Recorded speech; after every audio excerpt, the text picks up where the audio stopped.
Trenton, New Jersey. We're sitting down here with two civil rights icons, Dr. Bernard Lafayette and Miss Edith Jennings. Jennings. And it's a pleasure and an honor to sit down with both of you. I thank you for your service and your sacrifice that you did for this country. I want to go ahead and get started. Since we're on the commemoration and the celebration of Dr. King's birth, what would you say are your most fond memories of him as a man, and also in terms of his contributions to civil rights? Okay, go first. My most fond memory of Martin Luther King was that he was down to earth. And this is what a lot of people don't know. He was a lot of fun to be with. He was sociable. He was humorous. And he, at the same time, you never forgot for one moment he was somebody special. You were in the presence of a spiritual giant, extraordinary person.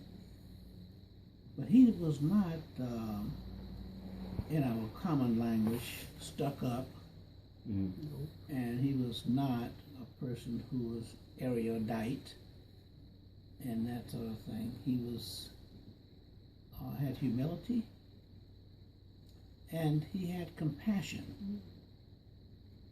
He lived, on Auburn Avenue in Atlanta, Georgia, where there were people who were, you might say, underprivileged. That's a word we use to describe certain conditions.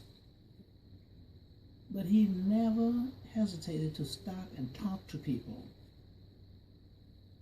He treated people with respect, and he also had uncanny love for people in general, whether he knew them personally or not. That was my most vivid memory of Martin Luther King. Okay, for me, mine is a lot personal. Okay. Because every time I went to Atlanta, and I started going in '59, I stayed with the Kings, right in the house. Okay. And so it's sort of personal, what I'm going to be saying. A loving household. Beautiful children. They were very much in love, Coretta and Martin. That's number one. And I want to say that to have known Martin, to me, he was a 20th century prophet. That's the way I felt about it. Because when he was assassinated, and when the night of the viewing, well, I brought the children home because they were getting restless.